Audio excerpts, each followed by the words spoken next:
याद रखना चाहिए, अच्छे और बुरे भावों की उत्पत्ति, ये 10 बातें प्रधान होती हैं। आपके अंदर अच्छे भाव आ रहे या बुरे भाव आ रहे तो उनमें ये 10 बातें प्रधान हैं। पहला, स्थान। आप कहां बैठे हैं, कहां रह रहे हैं, किस जगह खड़े हैं, आपको स्थान देख करके ही बर्ताव में उतरना है। जैसे मदिरालय है, आप वहां खड़े होंगे तो तमोगुण अपने आप बढ़ने लगेगा, आसुरी प्रवृत्ति बढ़ने लगेगी। ऐसे ऐसे जिस स्थान पर खड़े होने से, देखने से, बात करने से हमारी वृत्ति बिगड़ रही, उस स्थान का तत्काल त्याग कर देना चाहिए, वहां से हट जाना चाहिए। पहला है स्थान। जैसे सत्संग, यमुना जी का एकांतिक पावन तट, किसी लता के नीचे, किसी संत भगवान के सानिध्य में, अब हमारा ये स्थान भजन वृत्ति बढ़ाएगा। उस व्यक्ति का घर जिसके पास जाने से वासनाएं बढ़ रही, उस स्थान में जहां दृश्य देखने से हमारे अंदर गंदी बातें आ रही, पहला है स्थान। दूसरा है अन्न। बहुत बड़ा प्रभाव अन्न का होता है। अगर अधर्म के द्वारा कमाया हुआ अन्न है तो बुद्धि अधर्म में ही लगेगी। यदि भोजन पकाते समय, रसोई रांधते समय आप विकारात्मक चिंतन कर रहे हैं तो कोई भी प्रसाद पाए उसके अंदर विकार जागृत हो जाएगा। अन्न का बहुत बड़ा प्रभाव पड़ता है। एक बार पूज्य पाद उड़िया बाबा जी महाराज अपने परिकर के साथ भ्रमण में थे तो किसी बड़े धनी मानी ने निमंत्रण दिया, महाराज आज यहीं रुको। तो बाबा ने कहा हम लोग गांव के अंदर नहीं रुकते, तो बाहर कोई वृक्षों का समुदाय, जंगल जैसा, तो उसमें वहां रुके, पर भोजन उनकी तरफ से, भोजन सबने पाया। जब सुबह हुआ तो महात्मा जन, साधक जन एक दूसरे की तरफ देखे और बोले आज तो हमको बड़ा दोष हुआ, गंदा स्वप्न आया और हमारा संयम बिगड़ गया। बोले ये तो हमको भी हुआ, जितने थे सबको हुआ। उड़िया बाबा के समीप गए, बाबा ने कहा अच्छा ऐसा हुआ, ये तो अन्न दोष है, बुलाओ सन्न पवाने वाले को, फिर चलेंगे। बुलाया और बाबा ने कहा बिल्कुल सत्य बोलना, नहीं तो आप जानते हो इतने महात्माओं के संयम को आपने भ्रष्ट कर दिया, सत्य बोलना क्या बात थी।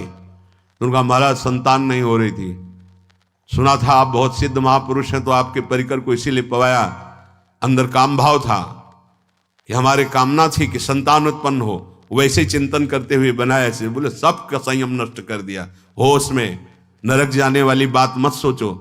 अरे संतों को पवाओ जैसे अपने पुत्र को पवाते हैं, ऐसी भावना करनी चाहिए। आज हो भाग्य तो परिणाम खुद मंगल में निकलेगा। काम भाव से युक्त होकर क्यों बनाया, सब संतों के अंदर विकार पैदा कर दिया। अन्न का प्रभाव पड़ता है, हम जैसा अन्न पाते हैं वैसा। कई बार सुनाया है, सिद्ध महापुरुष पूज्य प्रातः स्मरण श्री बलराम दास जी महाराज झाड़ू मंडल के, यमुना के पावन तट पर ही है, रास मंडल के पास ही, वो अपने एक लता के नीचे बैठे हुए भगवत चिंतन कर रहे थे। अचानक यमुना जिस नजदीक है तो कोई माई स्नान किए हुए निकली तो नेत्रों ने देखा और विकार उत्पन्न हो गया। वयोवृद्ध सिद्ध महापुरुष, उन्होंने कहा आप तो इस शरीर को नष्ट कर दूंगा। शिष्यों ने कहा महाराज ऐसा क्यों। बोले किसी माता के शरीर को देखकर हमारे अंदर विकार क्यों आ गया, ऐसा नहीं, आज तक कभी नहीं हुआ, ऐसा क्यों हुआ। उनका महाराज आपस में सब शिष्यों ने कि कुछ ना कुछ तो खान पान में गड़बड़ी हो गई तभी ऐसा हुआ। बाबा आज परिक्रमा करते हैं वृंदावन की, बाद में आप जो आदेश करेंगे जैसा करेंगे, पहले परिक्रमा। वृंदावन की परिक्रमा का बहुत बड़ा प्रभाव, जब कभी मन आपका ऐसा विक्षिप्त हो, परेशान हो, तत्काल परिक्रमा प्रारंभ कर देना, नाम जप करते हुए। आप देखना परिक्रमा पूरी होते होते शांति हो जाएगी। बाबा ने खूब नाम कीर्तन करते हुए शिष्यों के साथ परिक्रमा दी, मन का विकार शांत हो गया। उनका ऐसा कैसे हो सकता है कि हमारे अंदर विकार आ गया, ये बड़ी सूक्ष्मता का विषय है। कल प्रसाद कहां से आया था, उस समय लाड़िले गोविंद देव जी महाराज यहीं विराजमान थे वृंदावन में। बोले तो ठाकुर गोविंद देव जी का प्रसाद आया था। लकुट उठाई, गए हो तो भगवत स्वरूप तस्मित तज्जने भेदा भावात, भगवान और भगवान के ऐसे जनों में भेद नहीं होता, वो भगवत स्वरूप होते हैं। गए और कहा बताओ, आपका प्रसाद न पावे तो अपराध लगे कि प्रसाद नहीं पाया, और प्रसाद पावे तो हमारे अंदर काम जागृत हो जाए, हम तो मरे ना दोनों तरफ से। तो ठाकुर जी बात कर रहे थे, दूसरों को नहीं सुनाई दे रहा था। कह रहे थे कि देखो नाराज मत हो, कलकत्ता की वैश्या थी, उसने भोग लगाया, अब उसने भोग लगाया तो हमने चख पाया, तो आपको प्रसाद का किनका लेना चाहिए? किसने कहा था कि पूरा प्रसाद पाइए? जरा किनका ले लेते हो, मधुकरी पाते। हाँ ये बात आपकी मान, तो हमारा तो पूरा विश्व है, कोई भी भोग लगाएगा हम तो पाएंगे। हमारे प्रसाद की निष्ठा आप सबके हृदय में, तो किनका लीजिए, पूरा मत पाइए। सोचिए, भगवद अर्पित प्रसाद और वृत्ति भगवान ने आदेश किया किनका पाओ, माधुकरी मांग के खाओ। यहां वर्णन कर रहे, यदि हम अन्न थोड़ा भी हमारे अंदर दूषित चला गया, तो जब कभी ऐसी विकार की भावना हो, आपके अंदर विकार बन रहा है, तो खोजिए। आपने कोई दृश्य देखा है, आपने किसी से बात की है, आपने कोई ऐसा संकल्प बनाया, नहीं, तो फिर भोजन दोष आ गया, अब आज उपवास कर दो। जब तक वो वृत्ति न नष्ट हो तब तक कुछ मत पाना, जल से काम चलाना, तो एक दिन एक पहर अपने आप शांत हो जाएगा। अगर बहुत विकलता हो रही तो नाम कीर्तन शुरू कर दो, भोजन मत पाना, नाम कीर्तन शुरू, बिल्कुल शांति मिल जाएगी, बिल्कुल। और ये तो उदाहरण महापुरुष इसलिए देते कि हम सावधान रहें। हमारे अच्छे भाव या बुरे भाव में ये 10 बातें बहुत प्रभाव डालती हैं। पहला स्थान, दूसरा अन्न, और तीसरा जल। पानी भी बहुत संभाल के नहीं, आजकल तो देखो प्रायः ऐसे दांत से प्लास्टिक नोचेंगे, ऐसे पानी पिएंगे, कब भरी गई, कहां भरी गई, कैसा पानी, बड़ा देखो कैसा हमारे भजन साधन के लिए विक्षेप पैदा होता चला जा रहा है। पहले सुंदर सरोवरों का जल, मतलब 15 वर्ष तो गंगा जल ही केवल पिया है, जो आकाशवृत्ति से मिला नहीं, गंगा जल ही पिया है। कुआं का जल, फिर आया हैंडपैप का जल, अपवित्र होने लगा। हैंडपैप में जो वाशर, अगर वो कहीं चमड़े का पड़ा हुआ है तो अपवित्र जल हो गया। अब हैंडपैप का भी अंतर ध्यान स्वरूप हो गया, अब तो नहीं दिखाई देता। अब रह गया है मोटर से निकले और फिल्टर में जाए, वो मशीन जो फिल्टर करती पानी को, आरओ, उससे। अब वो जिनके पास है तो है, नहीं तो परिक्रमा लगाया हो, आपको पानी पीने को नहीं मिलेगा। देखो कैसा समय आ गया। भोजन, पहले कोई दगाबाजी भोजन में तो नहीं करता था। गांव में जब जिसके यहां दूध बेचा जाता था ना, उसको बहुत लघु दृष्टि से देखा है, गाय माए एक बराबर होती है, ये दूध बेचता है। 10-5 किलो मठा तो आप ऐसे मांग के ले सकते थे, अगर अड़ोस पड़ोस में वो मठा मिल जाएगा। जब कोई उत्सव होता, फ्री दूध 100, 200, 500 किलो पूरे गांव के सब दे देते, कोई ऐसे बेचता था। अब दूध नहीं, जब बूढ़े लोग बैठते थे कहते थे पानी बिकेगा आगे चल के। आज पानी बिक रहा है, नहीं बिक रहा, पानी बिक रहा है। हमें लगता है सबको ही पैसे से ही पानी है, वो बोतलें नीली नीली नहीं, इतनी बड़ी बड़ी बिकती, उन्हीं से पानी पिया जा रहा है। आगे और समय जल का प्रभाव पड़ता है। जैसे हम गंगा जल पीते थे, सही कहते हैं, कई कई दिन जब भोजन नहीं मिलता तो पूरी पौष्टिकता गंगा जल से मिलती थी। गंगा माता के जल से ऐसा लगता था मानो हम परम पावन अमृत पान कर रहे हैं, सारी पौष्टिकता मिलती थी। कुएं का जल अपने आप में पौष्टिकता से युक्त होता है, जो हमें चाहिए। आज देखो जल की समस्या हो गई, पवित्र जल पीने के लिए हम तरस रहे हैं। कहां है जल और कैसे मिलेगा जल?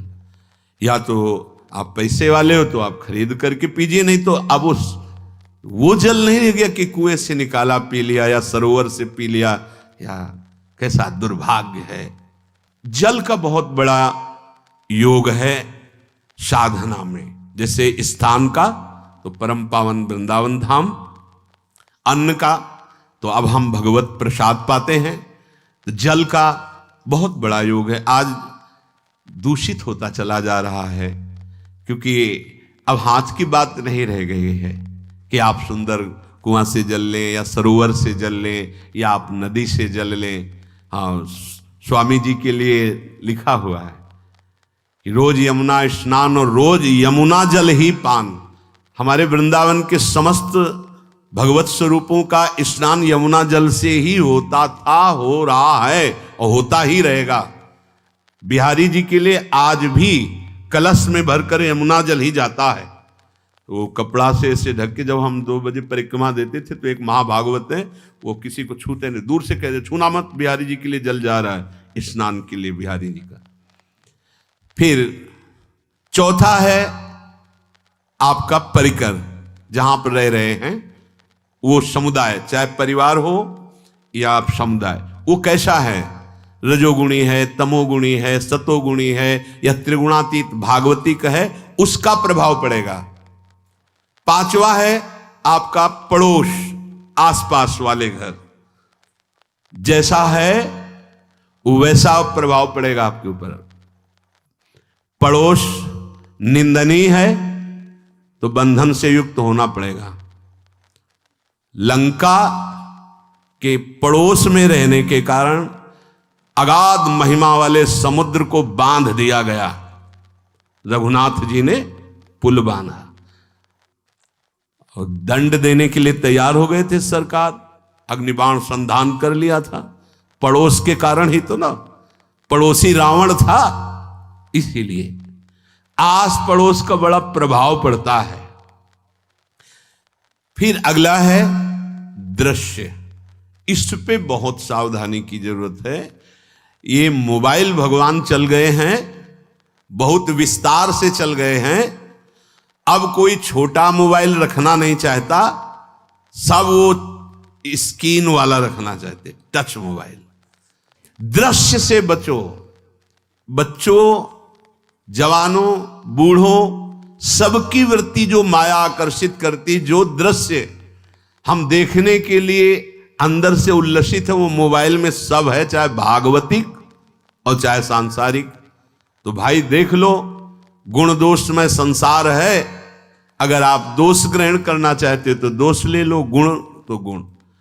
बहुत बहुत खतरनाक विषय है और बहुत लाभदायक विषय है। किसी संत की वाणी एक बार समझ में नहीं आई, अगर हम 10 बार सुने तो समझ में आ जाएगी, ये लाभदायक है। कभी कोई किसी से बात करनी, पहले जाए तो पोस्ट कार्ड चलते थे, एक कार्ड, वो 15 पैसे का इतना बड़ा वाला आता था, 25 पैसे का बंद वाला लिफाफे में आता था, नीले नीले कागज का 15 पैसे वाला कार्ड, उसमें चिट्ठी जाती थी महीनों में। कभी यहां 1 मिनट में अमेरिका से बात कर लो, कितनी बढ़िया बात हो गई। उसका दुरुपयोग ना करो। अब हमारी इतनी चंचल वृत्ति है कि दुरुपयोग करने के लिए उत्साह बढ़ जाता है। बोले अब सब काम हो गया है, अब एकांत सेवन कर रहे हैं, अंदर से सिटकिनी बंद और मोबाइल भगवान का संग शुरू। 2-4 मिनट सत्संग और अच्छे दृश्य देखे, फिर बगले में वहां सब होता है कि आप बस उसको ऑन कीजिए, फिर जो मनोरंजन शुरू होता है, फिर उपासक मिटिया मेट हो जाता है। ये बहुत सावधानी की बात कह रहे हैं। वैसे हमें लगता है यदि आपको इस बड़े कार्य वाले ना हो तो छोटा मोबाइल रखे तो अच्छा रहता है। तो इसलिए ये एक ऐसा कलयुग भगवान ने रचा है कि बचा पाना बड़ा मुश्किल है। इससे वृत्ति को बचाओ, जो बचा ले गया वो आगे साधना कर सकता है। बहुत सावधान बच्चों। हमें लगता है यदि आपका मन चंचल हो, आपके शासन में ना हो, तो स्क्रीन वाला मोबाइल अपने माता पिता को दे देना चाहिए। और हम कहते रखो, छोटा वाला रखो, कभी कोई आपत्ति विपत्ति या सूचना देनी हो, बढ़िया काम करता है। जरूरी नहीं है इतना बड़ा लेके चलना। हाँ, अगर आपको बहुत राजकीय विभाग के कार्य हैं तो बात अलग है कि कौन सी सामान कहाँ कैसे, तो वहां से वीडियो भेज रहा है, वो चेक कर रहा है, यस हाँ ठीक है अब चलाओ। अपने को क्या काम है? सत्संग अगर सुनना है तो सत्संग सुनने के अलग यंत्र आते हैं, चला दे उसमें, वो इतनी बड़ी लगती है, उसमें चिप, पेन ड्राइव ऐसे लगा दो और सत्संग सुनो। जरूरी वो दृश्य वाला रखो। यहां कह रहे दृश्य, अगर गलत दृश्य देखा तो बावरे बन जाओगे और अच्छा दृश्य देखा तो भगवान के मार्ग के पथिक बनोगे। तो देखो, अच्छे दृश्य में भी दोष दर्शन की वृत्ति की गुंजाइश है। जैसे कोई लीला हो रही है, लीला के पात्र, जैसे हमारे ब्रजमंडल में रास लीला होती थी, ऐसे 12 वर्ष 13 वर्ष के लीला पात्र, सब नव किशोर, जहां भाव ही बने रोते रहो। अब वहां बड़े बड़े लीला पात्र हैं, अगर हमारी भावना शासन में नहीं है तो वहां हम अंग प्रत्यंग के दर्शन से हमारी हाव भाव वहां जो हो रहा है उससे हमारी वृत्तियां बिगड़ जाएं। जब छोटे छोटे लाडली लाल परस्पर खेलते हैं तो केवल आशीर्वाद देने को, रोने का मन होता है। अगर आप लीला भी देख रहे हैं तो बहुत सावधानी की जरूरत है, क्योंकि वो चिदानंद शरीर नहीं है, पांच भौतिक शरीर। हमारी दृष्टि पंचभूत में लगी हुई है। नाम जप करो, लीला गायन करो, फिर देखो जो लीला है, यही जीवन का परम सुख मिलेगा। सच्ची मान लीजिए। बस हम बार बार ये कहते हैं, मोबाइल का सदुपयोग कीजिए, दुरुपयोग नहीं। मोबाइल बुरा नहीं, उसका प्रयोग बुरा है।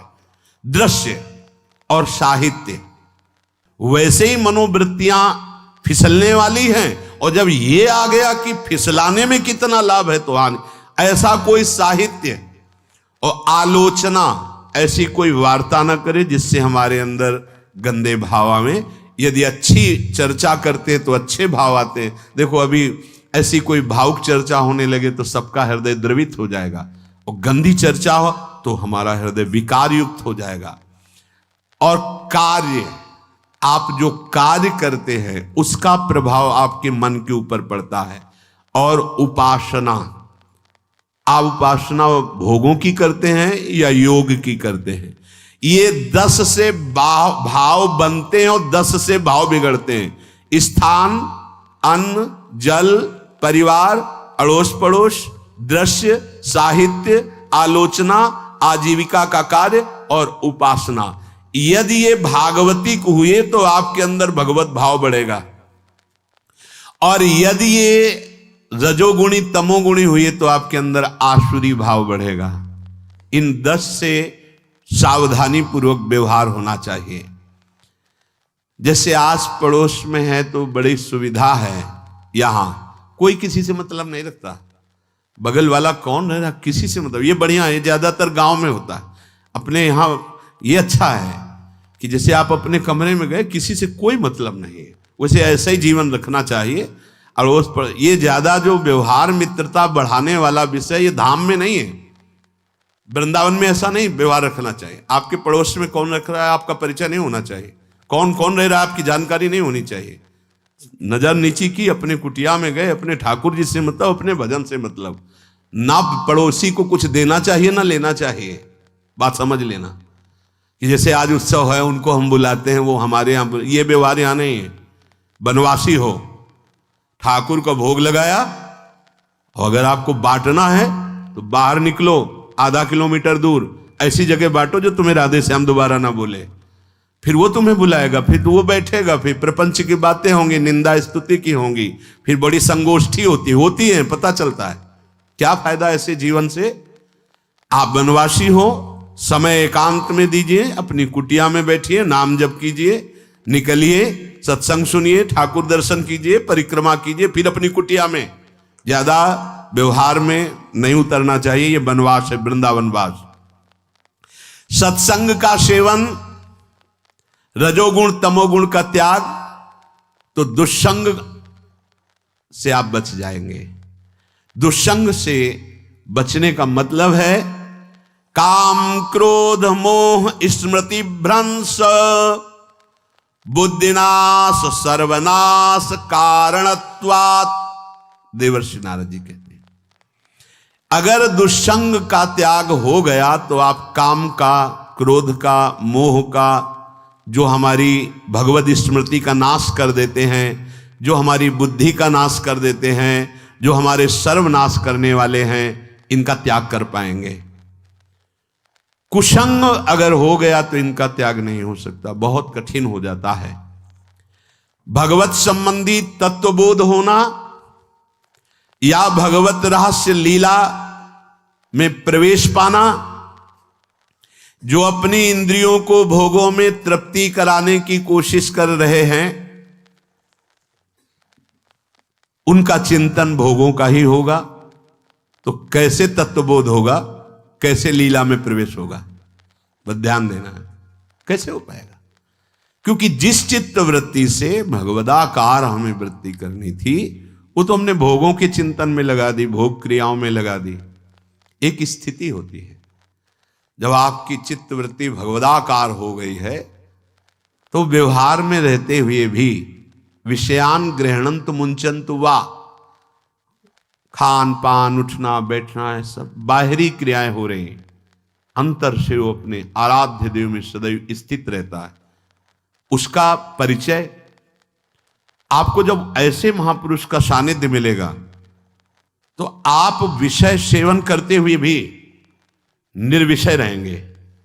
आपके अंदर विषयों की प्रियता नहीं रह जाएगी, आपके अंदर एक प्रबल वैराग्य ऐसी धारणा बन जाएगी, कुछ नहीं, कोई भी तुम्हें प्रभावित नहीं कर सकता। यद्यपि खान पान हर्ष आदि की सब व्यवहारिक वृत्तियां हैं, पर उस महापुरुष का प्रभाव ऐसा होगा कि आपका हृदय निर्विकार हो जाएगा। और बहुत ही त्याग की सब बातें की जा रही, लेकिन हृदय भी सही है, तो संग से विषय रंग बढ़ जाएगा। ये देखा गया है। हृदय अगर निष्प्रिय है, जिसका हम संग कह रहे हैं, तो उसका परिणाम निष्प्रिय निकलेगा। व्यवहार में कुछ भी हो, निष्प्रियता ही आपकी बढ़ेगी, निर्विकारता बढ़ेगी, क्योंकि उसकी स्थिति का संग हो रहा है, उसका प्रभाव पड़ रहा है। तो सर्वनाश की जड़ है विषय चिंतन। ये बहुत बड़ी बात है। विषय चिंतन सर्वनाश की जड़ है।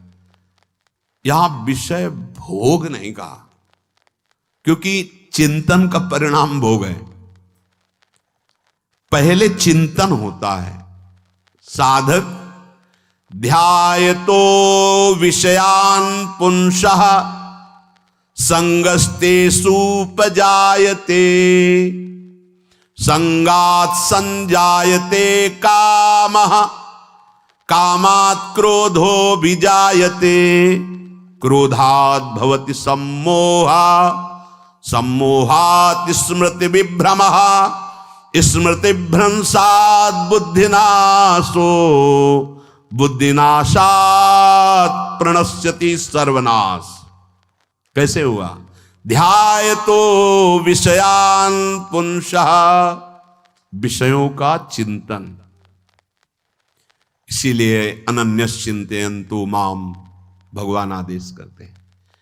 विषय चिंतन न होने पावे, बिना चिंतन किए आपको कोई भी सुख नहीं मिल सकता। आप देख लीजिए, जगत के किसी भी भोग का सुख नहीं मिल सकता। चिंतन से ही आपको सुख की अनुभूति हो रही है। अगर आप चिंतन ना करें तो आपको कोई सुख नहीं मिल। आप चिंतन उसका घसीट लिया गया। अगर सुख होता तो भोग में मिल जाता, नहीं मिला। क्यों? कि बोले चिंतन नहीं। किसी को किसी गाढ़ विषय के चिंतन में फंसा दे, फिर उसके सामने भोजन रख के खीर में नमक डाल दे, सब्जी में चीनी डाल दे और गाढ़ विषय में फंसा दे। तुम्हारा लड़का जो अकेला था, वो ऐसा ऐसा दुर्घटना हो गई, वो अस्पताल में, अब जल्दी से भोजन पाओ और निर्णय बताओ।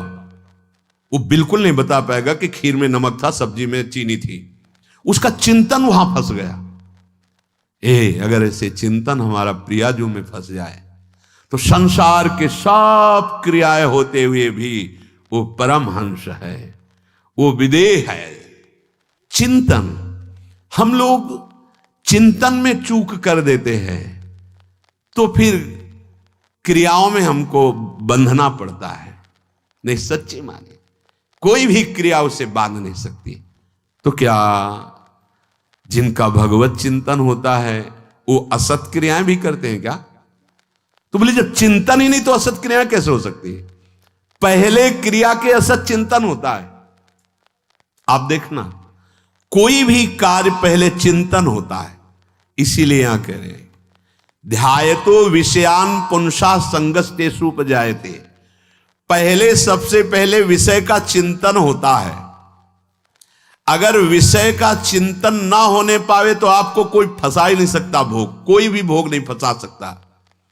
जहां विषयों का चिंतन हुआ तो संग की प्राप्ति, विषय भोग की प्रबल इच्छा, प्रबल आसक्ति, और वो जो चिंतन हुआ था वही आपको सुख दे रहा है। वही, वहां सुख नहीं है, आपके चिंतन का वहां सुख। जैसा चिंतन, अगर आपका चिंतन विक्षिप्त कर दिया जाए, एकाग्र ना होने पाओ, तो किसी में आपको सुख नहीं मिलेगा पक्का। अगर वही चिंतन सावई मना कृष्ण पदार विंदे हो तो कोई सुख है। गोपी जनों के पति भी हैं, पुत्र भी हैं, पूरे परिवार की सेवा करती हैं, और बड़े बड़े परमहंस उनकी चरण रज वंदना करते हैं। क्यों? क्योंकि उनका चिंतन भगवान का हो रहा है। एक भी वृत्ति शरीर चिंतन में नहीं, बलिहारी है। मुरारी पादार्पित चित्त वृत्ति। विषयों के चिंतन से विषयों में आसक्ति पैदा होती है। आसक्ति से विषय कामना की प्रबलता और क्रिया होती है, और क्रिया में बाधा पड़ने से क्रोध पैदा होता है। क्रोध से मूढ़ता छाती है, मूढ़ता से स्मृति भ्रमित हो जाती है, स्मृति भ्रंश से बुद्धिनाश होता है, और बुद्धिनाश ही सर्वनाश है।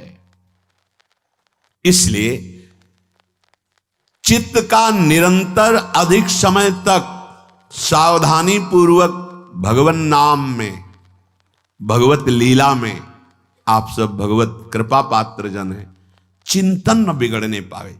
होता क्या है कि क्रिया से तो हम सावधान हैं, समाज है, क्रिया से तो हम सावधान, क्योंकि समाज भी है, व्यवहार भी है सामने, लेकिन चिंतन तो कोई नहीं जान रहा ना, अंदर ही अंदर हम क्या चिंतन कर रहे हैं। तो साधक चूक कर बैठता है।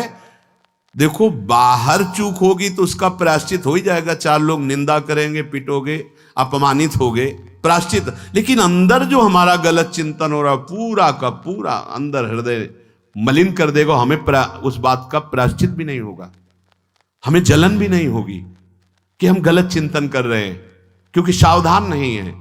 खास बात साधना में चिंतन संभालने की है। काम क्रोध मोह स्मृति भ्रंश बुद्धिनाश सर्वनाश कारणत्वात्, देवर्षि नारद जी कह रहे हैं। चित्त का जहां अधिक चिंतन होता है वही हमारी तन्मयता बन जाती है, वही हमारा स्वरूप होने लगता है। बोले बहुत कामी पुरुष है, बोले बहुत क्रोधी पुरुष है, बोले बहुत नीच पुरुष है, पूरा संबोधन होने लगा उसके लिए, क्योंकि वो उसी चिंतन से, वैसी क्रियाओं से। अरे बोले तो बड़े भगत हैं, भगवान के स्वरूप है साक्षात। जो हम अधिक चिंतन करते हैं वही क्रियान्वित होता है, जो क्रिया होती, चिंतन होती, वैसे हमारा स्वरूप बन जाता है, वैसे हमारी स्थिति हो जाती है। सांसारिक विषयों और विषयी पुरुषों का शरीर संग, वाणी संग, मन के द्वारा संग, ये आपके अंदर विषय चिंतन बढ़ा देगा, विषय क्रियाओं में लगा देगा। इसलिए बहुत सावधान। विषय में कोई ताकत नहीं है, विषयासक्ति दुर्गति कर देती है। एक बार देवर्षि नारद जी जनक जी से कहा कि आप विदेह राज कैसे हैं, पत्नी भी है, परिवार भी है, सब वैभव भी है, वो आप एक राजा होते हुए विदेह राज। उनका आज विश्राम कीजिए, कल सुबह चर्चा करेंगे। तो रात्रि में अपने शयन गृह में देवर्षि नारद जी को शयन कराया और अपनी अर्धांगिनी से कहा कि आप जाकर शयन कीजिए देवर्षि नारद जी के साथ, जो आज्ञा। अब वहां देवर्षि नारद जी के समीप जब नारद जी ने देखा कोई स्त्री, तो शकिल गए और शकिल गए। वो तो आज्ञा जैसी हुई थी, जब दीवाल मिली तो दीवाल की तरफ मुंह करके लेटे रहे। अर्धरात्रि में उठी और चली गई। देवर्षि नारद जी सुबह गए और कहा कि ये क्या मजाक था आपका, यदि आपको ऐसा ही व्यवहार करना था तो आप हमसे कह देते, तो हम बाहर जाकर शयन करते, आपने ऐसा क्यों किया, क्या हुआ महाराज? जब हम वहां शयन कर रहे थे, कुछ रात्रि व्यतीत होने पर आपकी अर्धांगिनी आई और लेट गई सैया पे। उनको पता नहीं कि एक देव ऋषि के साथ ऐसा व्यवहार नहीं कर। फिर क्या हुआ महाराज? फिर हम और खेलते गए, फिर दीवाल मिली तो उधर मुंह करके फिर सो गए। तो तुमने स्त्री को दीवाल नहीं समझा, दीवाल को दीवाल समझा। यही आप में और हम में फर्क है। आपके लिए जैसे दीवाल निश्चिंतता का कारण है, ऐसे ही हमारे लिए स्त्री होते हुए भी वो दीवाल की तरह ही है, किंचन मात्र विकार उत्पन्न नहीं कर सकती। यही अंतर है। इसी बात से हमको विदेहराज कहते हैं। ये स्थिति अब कह दे स्त्री शरीर और दीवाल में क्या ज्ञान की विशेषता? वो जड़ है और चैतन्य नहीं। ये शरीर भी जड़ है, चैतन्य आत्म तत्व है। पंचभूतों से दीवाल बनी है। अग्नि तत्व से ईंट पकाई गई है। पृथ्वी तत्व तो है ही, पृथ्वी तत्व में जल मिलाकर उसको आकार दिया गया है। वायु तत्व ने उसे सुखाया है, अग्नि तत्व ने पकाया है, और शब्द आकाश तत्व है। पांच भूतों से वो बना, पांच भूतों से बना है। सच्चा ज्ञान ये कि इसमें और दीवाल में कोई अंतर नहीं। चैतन्य घन आत्म तत्व के कारण ये चलता फिरता नजर आता है, और वो खड़ा स्थायी जड़ दिखाई दे रहा है। इसमें भी भगवान है, उसमें भी भगवान है। इसमें भी पंचभूत है, उसमें भी पंचभूत है। नरसिंह भगवान खंभे से प्रकट हुए थे, बस केवल अज्ञान के कारण जड़ चैतन्य का भेद है। तब समझ में आया।